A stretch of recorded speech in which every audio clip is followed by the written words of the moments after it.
Breaking news చూస్తున్నాం. ఇందుగలడు అందులేడని ఎందెందు వెతికిన అందందు కలవాడన్న చందంగా ఎటువంటి ఆరోపణ వచ్చినా, ఎటువంటి స్కామ్ తెరమీరికి వచ్చినా, ఎటువంటి ఒక కీలకమైనటువంటి ఒక బిగ్గెస్ట్ స్కామ్ బయటపడ్డా కూడా అక్కడ ఒక పేరు బయటకు వస్తోంది. తెలంగాణలో ఇటీవల కాలంలో ఫోన్ ట్యాపింగ్ అంశంలో విదేశాలకు పారిపోయి విదేశాల్లో 3 నెలల పాటుగా, 4 నెలల పాటుగా, ఏడాది పాటుగా, ఏడాదిన్నర పాటుగా అక్కడే ఉండిపోయి ఎట్టకేలకి పోలీసుల ఇన్వాల్వ్మెంట్తో ఏకంగా కేంద్రం కూడా రెడ్ కార్నర్ నోటీస్ జారీ చేసిన తర్వాత బయటకు వచ్చాడు శ్రవణ్ రావు అనే వ్యక్తి. ఈయన ఒక మీడియా సంస్థ కూడా ఉన్నది. సో శ్రవణ్ రావు అనే వ్యక్తి ఈయనే, ఇక్కడ ఫోటోలో కనిపిస్తున్న వ్యక్తి ఆయన పేరే శ్రవణ్ రావు. సో శ్రవణ్ రావు తెలంగాణ ఫోన్ ట్యాపింగ్లో కూడా చాలా కీలకమైనటువంటి నిందితుడిగా ఆయనని పోలీసులు విచారించారు. సో తెలంగాణలో కూడా చాలా కీలకమైన నిందితుడిగానే భావించాలి. సో ఇప్పుడు ఏపీ లిక్కర్ స్కామ్ అంశంలో కూడా ఈయన పేరు ప్రధానంగా వినబడుతోంది. శ్రవణ్ రావుకి లిక్కర్ స్కామ్లో కూడా సిట్ అధికారులు నోటీసులు జారీ చేసినట్టు తెలుస్తోంది. విజయవాడలోని సిట్ కార్యాలయంలో ఇవాళ శ్రవణ్ రావుకు హాజరు కావాలని ఆదేశాలు జారీ చేశారు. సో లిక్కర్ స్కామ్ నిందితులని దుబాయ్లోని తన ఫ్లాట్లో ఆశ్రయం కల్పించారనేది శ్రవణ్ రావుపై ఉన్నటువంటి ఆరోపణ. ఎంపీ మిథున్ రెడ్డి అరెస్ట్తో ఇప్పుడు ఏపీ లిక్కర్ స్కామ్ కేసు చాలా సంచలనంగా మారింది. తెలంగాణ ఫోన్ ట్యాపింగ్లోనేమో ఏకంగా ఆయన కార్యాలయంలోనే ఆయనకు సంబంధించినటువంటి ఆయన చెప్పిన వ్యక్తులకు కూడా ఫోన్ ట్యాపింగ్ జరిగేవి. ఆయన రకరకాలుగా ఆ ఫోన్ ట్యాపింగ్ చేసిన వ్యక్తులకి సమకూర్చారు, ఎక్విప్మెంట్ సమకూర్చారు, అనేక రకాల ఆర్థిక సహాయ సహకారాలు కూడా అందించారు అనేటువంటి ఆరోపణ ఉంది. ఆయన పైన విచారించారు పోలీసులు. సో ఈరోజు మరోసారి అటు ఏపీ లిక్కర్ స్కామ్ అంశంలో కూడా దుబాయ్లో వారందరికీ ఆశ్రయం కల్పించారనేటువంటి విషయంలో కూడా ఆరోపణలు ఎదుర్కొంటూ నోటీసులు సరి చేశారు. ఆయనకి ఈరోజు విజయవాడలోని సిటీ కార్యాలయంలో కూడా ఆయన ఈరోజు విచారణకు హాజరు కావాల్సి ఉంది. డైరెక్ట్గా మా ప్రతినిధి ఏపీ ఇన్పుట్ ఎడిటర్ కృష్ణమోహన్ దగ్గరికి వెళ్తా నేను. కృష్ణమోహన్, ఏంటి శ్రవణ్ రావు తెలంగాణ ఫోన్ ట్యాపింగ్లో కూడా చాలా కీలకమైన నిందితుడిగా ఉన్నాడు, అటువైపు ఏపీ లిక్కర్ స్కామ్లో కూడా ఆయన పేరు తెర మీదకి వచ్చింది. సో ఈరోజు శ్రవణ్ రావు హాజరయ్యే అవకాశం ఉందా? ఎటువంటి విచారణ జరగబోతోంది? ఎస్ మనోజ్, శ్రవణ్ రావు ఎవరైతే తెలంగాణ, ఆంధ్ర 2 రాష్ట్రాల్లో ఇప్పుడు శ్రవణ్ రావు పేరు మారుమ్రోగుతున్న పరిస్థితి అయితే కనబడుతుంది. శ్రవణ్ రావు తెలంగాణలోకి వచ్చేసరికి ఫోన్ ట్యాపింగ్ కేసులో చాలా ఆరోపణలు ఎదుర్కొంటున్న వ్యక్తి. ప్రస్తుతం ఇప్పుడు ఆంధ్రప్రదేశ్కి సంబంధించి దాదాపుగా 3,500 కోట్ల రూపాయలకు సంబంధించిన స్కామ్లో చాలా కీలక వ్యక్తిగా మారాడు ప్రస్తుతం. ఈయన దుబాయ్లోని మేరా మౌంట్ అతిపెద్ద విలాసవంతమైన భవనం, దాంట్లో ఒక గది ఆయనకి, ఒక అపార్ట్మెంట్ ఆయన కంట్రోల్లో ఉండింది.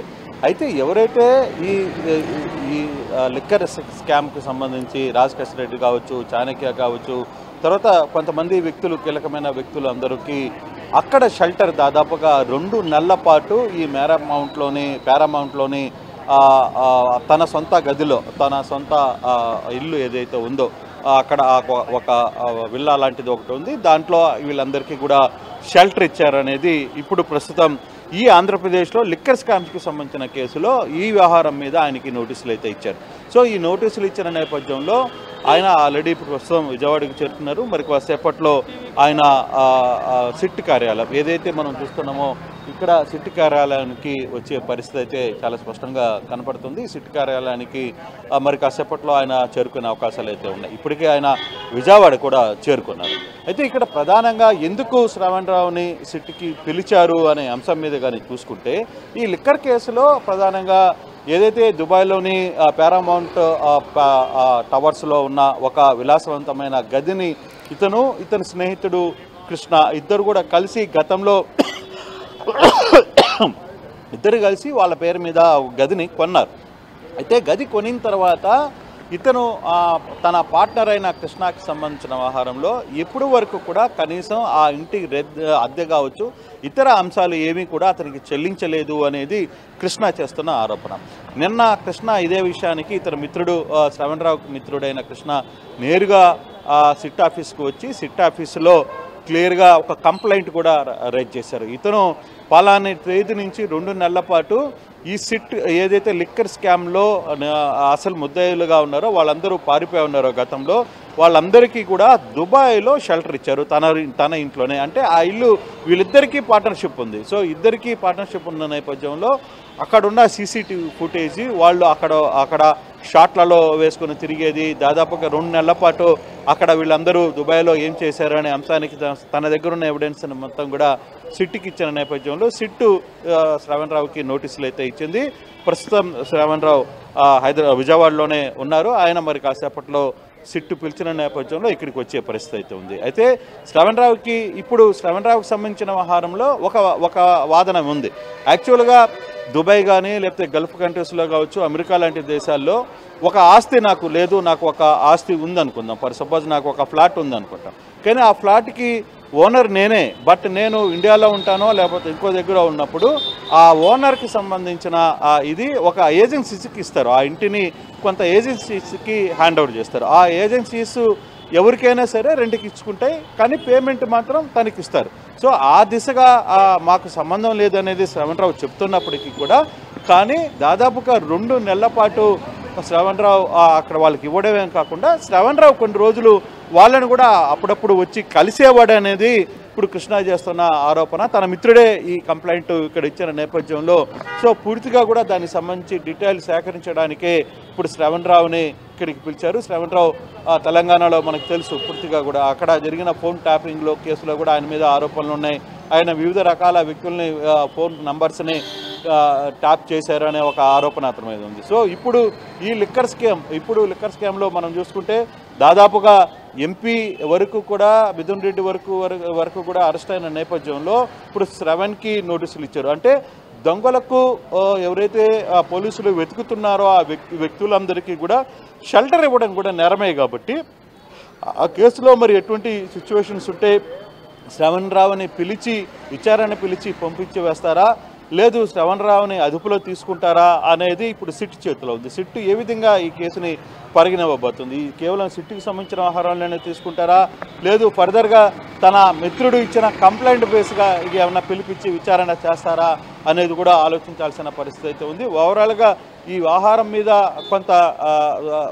కొంత సిచ్యువేషన్ అయితే నడుస్తోంది. మరి శ్రవణ్ రావు విషయంలో ఏ విధంగా ముందుకు వెళ్తారు?